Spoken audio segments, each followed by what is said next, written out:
किसी ने बड़ी प्यारी बात कही है कि मनुष्य बिना मुहूर्त के ही पैदा होता है और उसके बाद जीवन भर किसी काम को करने के लिए शुभ मुहूर्त की तलाश करता रहता है। सोचता है कि कौन सा काम किस शुभ मुहूर्त में किया जाए, और यही करते करते एक दिन ऐसा भी आता है कि वो बिना मुहूर्त के ही निकल लेता है। तो सवाल ये उठता है कि आखिर शुभ मुहूर्त क्यों?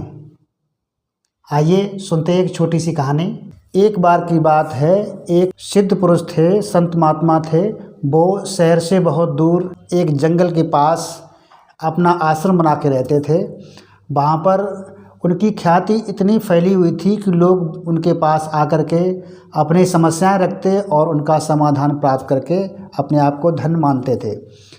एक बार एक व्यक्ति उस आश्रम में पहुंचा और वहां देखा कि बहुत सारे लोग लाइन में बैठे हुए हैं, लाइन से अपनी समस्या बता रहे हैं और उसका समाधान प्राप्त करके जा रहे हैं।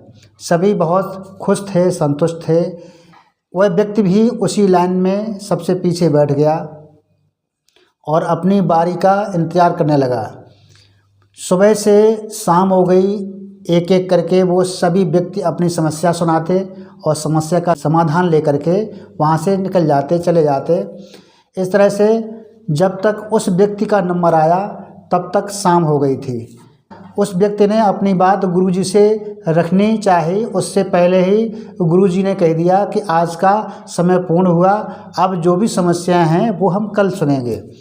उस व्यक्ति ने गुरुजी से बहुत निवेदन किया कि गुरुजी, हम बहुत दूर से आए हुए हैं और हमारी समस्या आप आज ही सुन लें, उसका समाधान बताएं ताकि हम अपने घर वापस जा सकें, रात हो जाएगी।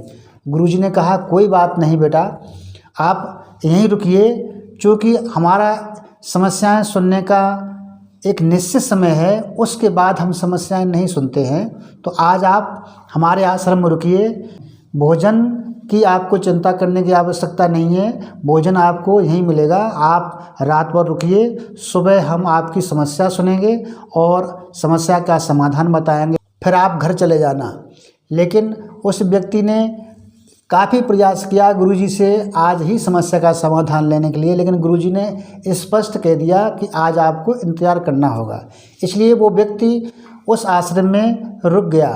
शाम हुई, गुरुजी ने कहा, देखिए मेरे आश्रम में यहाँ 30 गायें बंधी हुई हैं, आपको सिर्फ इतना करना है कि इन सभी गायों को आप चारा डालेंगे, चारा खाएंगी गायें, उनको पानी पिला देना, और जब सारी गायें बैठ जाए तो आप भी सो लेना और सो करके सुबह मेरे पास आना, अपनी समस्या रखना और फिर हम आपकी समस्या का समाधान निकालेंगे।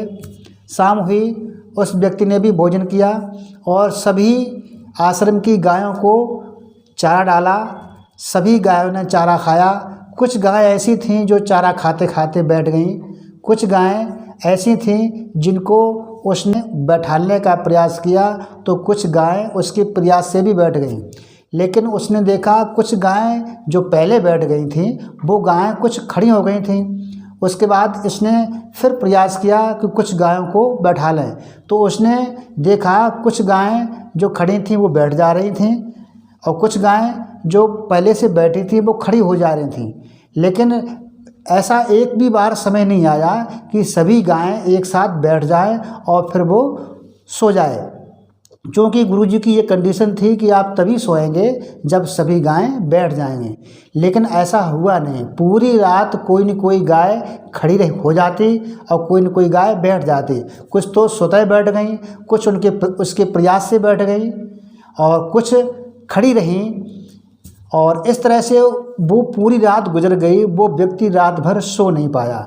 सुबह हुआ, वो व्यक्ति सबसे पहले आश्रम में पहुंचकर गुरुजी से अपनी बात रखने का इंतज़ार करने लगा। गुरुजी अपने समय पर वहाँ पर आए। तब तक बहुत सारे व्यक्ति आ चुके थे, लेकिन सबसे पहले वो व्यक्ति लाइन में लगा था, क्योंकि वो व्यक्ति आश्रम में ही रुका था। इसलिए गुरुजी ने उससे पूछा, बताओ बेटा, आप अपनी क्या बात रखना चाहते हैं, आपकी समस्या क्या है? तो उस व्यक्ति ने कहा कि गुरुजी, हम अपने जीवन में बहुत परेशान हैं, हम अपनी इस ज़िंदगी में बहुत परेशान हैं। कभी भी कोई नया काम करने के लिए हमें मौका नहीं मिलता है। हम समझ नहीं पाते हैं कि आखिर कुछ काम करने का मुहूर्त कौन सा निकाला जाए, शुभ मुहूर्त क्या है, या हम किस शुभ मुहूर्त में कोई काम करें ताकि वो मेरा काम पूरा हो जाए। हम कभी कोई काम शुरू करने की सोचते हैं तो कोई न कोई समस्या लगी रहती है, कभी समस्याएं ख़त्म ही नहीं होती हैं और हम समझ नहीं पाते हैं कि आखिर हम नया काम कब शुरू करें। गुरुजी मुस्कुराए और बोले, ये बताइए आज आपको नींद कैसी आई। वो व्यक्ति बोला, गुरुजी आज की तो मत पूछिए, आज तो हम सो ही नहीं पाए पूरी रात। आपने कहा था कि गाय सभी बैठ जाएं, उनको चारा खिला देना, उनको पानी पिला देना, और जब सारी गायें बैठ जाएं तब आप सो लेना। अगर बैठे नहीं तब तक आप नहीं सोएंगे। लेकिन पूरी रात हमें यही प्रयास करते रहे, गायों को बैठालते रहे कि गायें बैठ जाएं, लेकिन कभी कोई गाय स्वतः बैठ जाती, कभी कोई गाय बैठी हुई खड़ी हो जाती, कभी हम किसी गाय को बैठालने का प्रयास करते तो बैठ जाती, लेकिन कभी ऐसा समय आया ही नहीं कि गायें सभी एक साथ बैठ जाएं और हम सो पाएँ। अतः हम पूरी रात सो नहीं पाए। गुरुजी ने मुस्कुराकर कहा, बेटा यही तो जीवन का सार है। तुम ये समझते हो कि ज़िंदगी की सारी समस्याएं ख़त्म हो जाएंगी तब हम कोई काम शुरू करेंगे, ऐसा कभी होगा ही नहीं।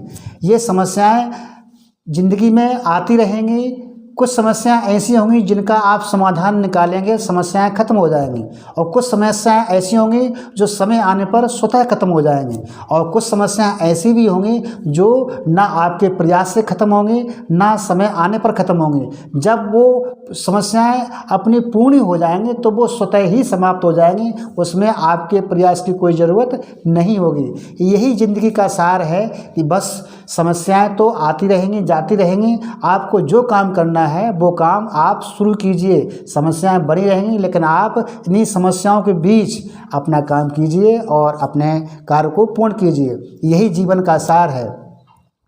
तो इस कहानी से हमें यही सीख मिलती है कि समस्याएं तो जीवन में आती ही रहेंगी, समस्याएं कभी कम नहीं होंगी, कभी आपके प्रयास से कम हो सकती हैं या नहीं भी हों। तो आपको जो भी काम करना है इन्हीं समस्याओं के साथ कीजिए और आप अपने आप को आगे बढ़ाइए, विकास के पथ पर आगे बढ़िए, सफलता प्राप्त कीजिए।